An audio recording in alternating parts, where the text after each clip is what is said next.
guys, welcome back to the channel.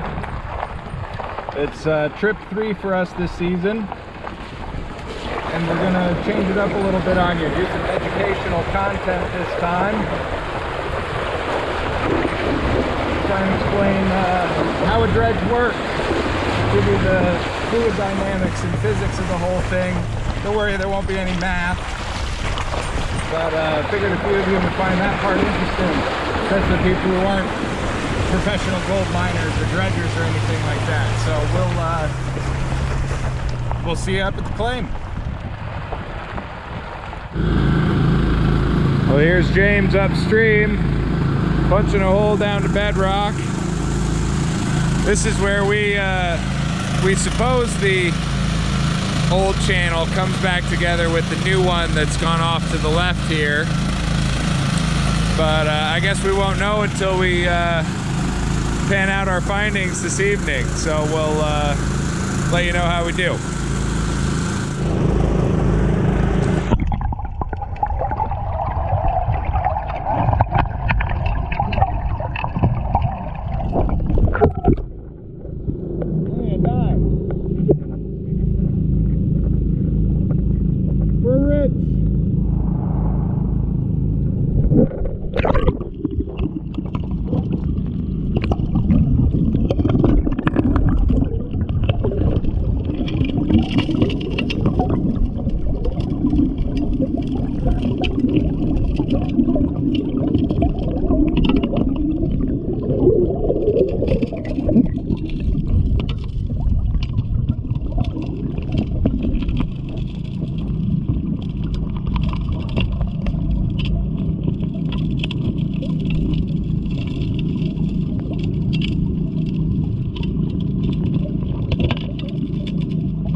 All right, hey guys.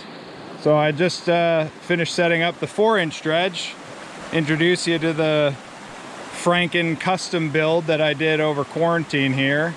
Not much to say about it. It's built on a one-man fishing boat frame. You just leave the seat off. And I got this sluice box custom bent up and drilled some holes through it to mount it to the same framework.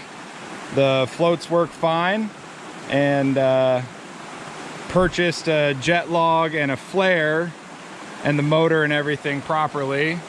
Wasn't going to try to build those myself, but so here's your quick lesson, your dredge 101, if you will. How does gold get from in the ground, on the bedrock, on the conglomerate, whatever bottommost layer your gold happens to be on, all the way up this hose and down through the sluice box? And why doesn't gold just like blast out the backside? Well, one, gold is extremely heavy, and aside from black sand and other metals, there's not much out here that is gonna stick around when the gold sits in the mats. And I have this box set up with gold hog mats.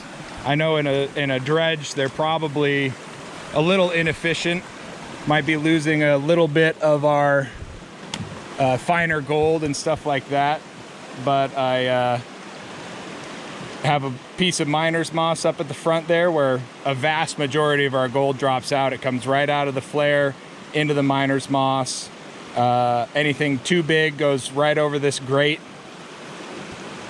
down the rest of the sluice, and I'd say 90% of our gold is up under our woven metal grate here, and then we do end up with some fines down here in the box, and it does quite well for a homemade build here. So where does all the water come from? We've got a motor with a pump. This pump made by Keen, this motor made by Honda, runs a little impeller inside the pump housing, spins the water up to some pretty fast speeds. That thing's going high RPM, and the water comes flying out of this outlet at pretty high pressure. It goes down the hose and up into the jet log at that very shallow angle, and that's causing a Venturi effect. There's other YouTubers with a way better explanation of it than I have here for you, but basically the high pressure water comes in, it pushes on what water is in there already and forces it up the jet log and the flare, and that creates a vacuum. Like, there's got to be something to fill that empty space where the water just left, and so our hose, if it's full of water, acts as a vacuum, and water comes in the nozzle all the way over there, all the way up the hose and through the log, through the flare, and out the sluice, hopefully leaving the gold behind. And the whole goal is to get dirt, rocks, gold material in a slurry, suspended in the water that's being vacuumed up the hose, and it comes shooting up the hose, widens out, slows down a little bit right here in the flare section, and then widens out even more into our custom sluice box here and hits a bunch of turbulence. There's this mat, this damper mat, that slows the water down, keeps everything pushed down tight to the mat system, and there's a bunch of turbulent flow regimes going on in here that I frankly don't have the degree to explain to anybody, but the gold is super heavy, so it sinks down to the bottom of the sluice box, through the mesh if it's small enough, into the miner's moss, where it's very rough and grippy and aggressive, and the rest of the slurry, the lighter stuff, the big rocks, all that stuff, just can't stick. There's no big gaps or holes or riffles or anything for it to sit behind in, and so it just comes whoop, shooting right out the back. We do get quite a bit of black sand.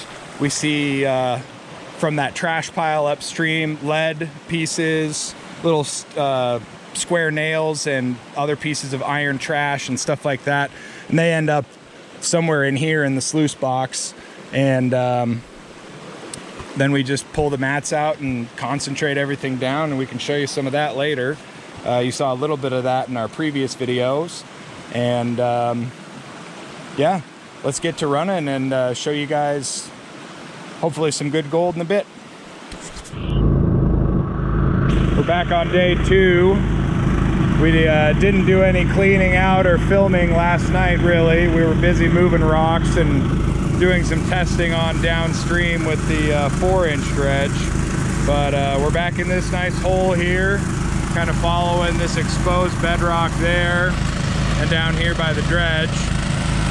We know someone dredged here previously, so we're kind of skipping that little pool based on the flood gold we saw downstream.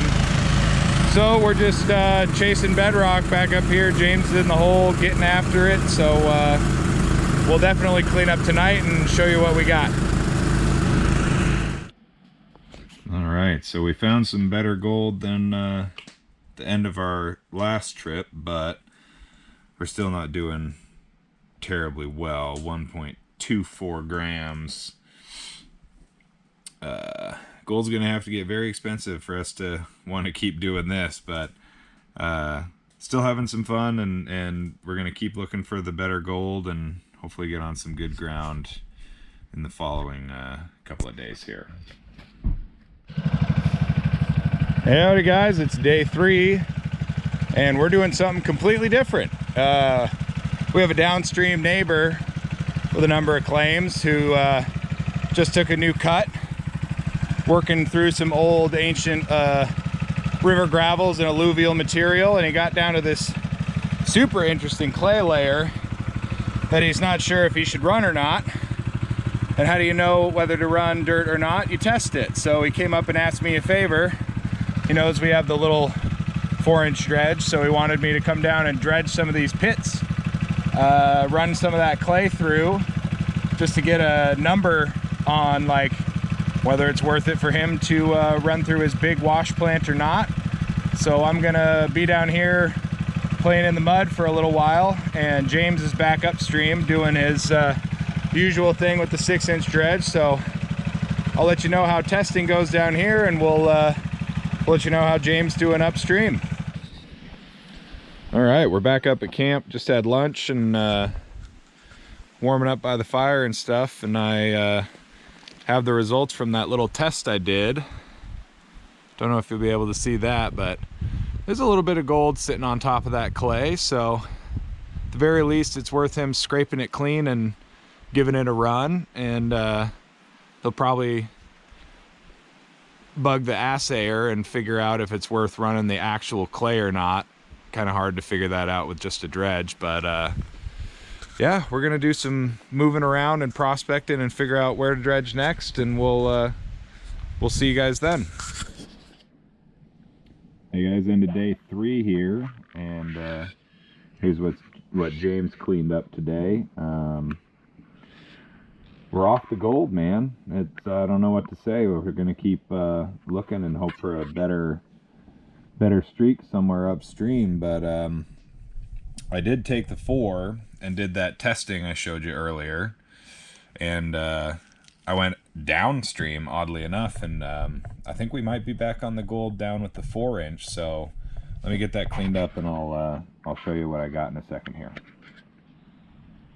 All right, 0.257. That's what we got with the 4-inch, and that was a very short run. That was maybe an hour, and there's no bedrock down there. It's actually this really strange clay or conglomerate or something like that. It is pearly white, and I've never seen anything quite like it. Hopefully I can get some good underwater footage for you guys tomorrow. See, that's pretty good. That's better than what we're getting upstream. So I'm gonna give that a shot tomorrow, and hopefully have some more gold to show you guys then. All right, well, we are midday on day 4. Now we, as Brendan told you guys, we ran out of the gold, so we moved the dredge up here, and we are real close to camp, which is convenient and nice. Being able to jump in and out. We think that this might have been dredged. It looks like there's a couple of pools here from either the previous owners or whoever. You see some bedrock out there. We're gonna work our way up to it and just get in here and give it a shot on this second to last day of this trip, and kind of back in prospecting mode. And that's all right, you know. You can't, if it was easy, everybody'd be doing it. So we're looking forward to seeing some new ground and some color.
All right, final day of the trip, and we are desperate to get back on the gold. You saw the 6 got moved yesterday. Moved it upstream quite a ways, and we're trying out this hole. There's some shallow bedrock, and we had a guest come on and do some dredging with us and found a little bit, so that's encouraging, but didn't show you way up because there wasn't much to show. I think we got 0.3 out of this spot right here, and then I went downstream on the 4 again and got 0.6, so we're still under a gram for the day. So we're gonna work this hole hard and push upstream as far as we can, and hopefully find something to show you guys later. Yeah, wish us luck.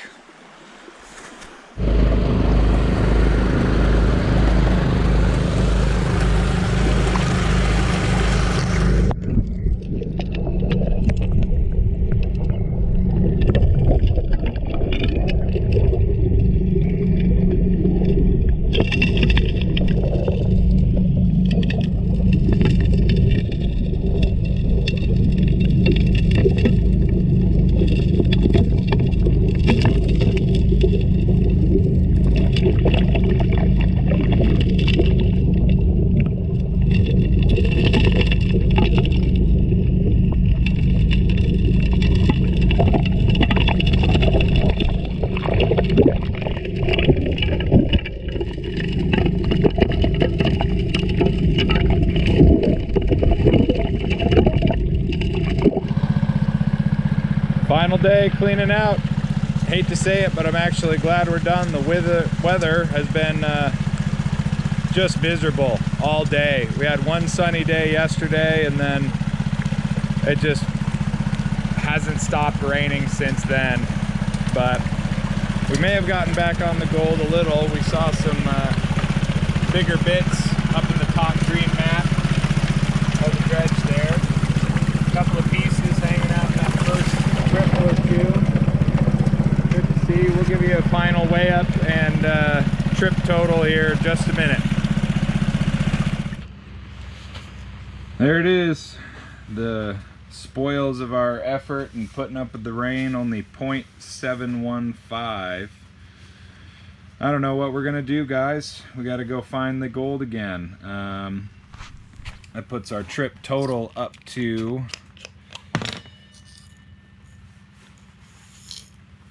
only 3.235 grams. Boo. Boo. Pretty pitiful trip up on the claim here. I think we're gonna have to figure out what to do next, because this is just miserable with the rain and the poor gold and all that stuff. So hopefully we'll have a little better gold next time to show you and let you know what our plan is from there. All right, don't forget to like, comment, and subscribe if you like what you see, and we'll keep putting out gold prospecting and mining videos in the future. We'll see you then.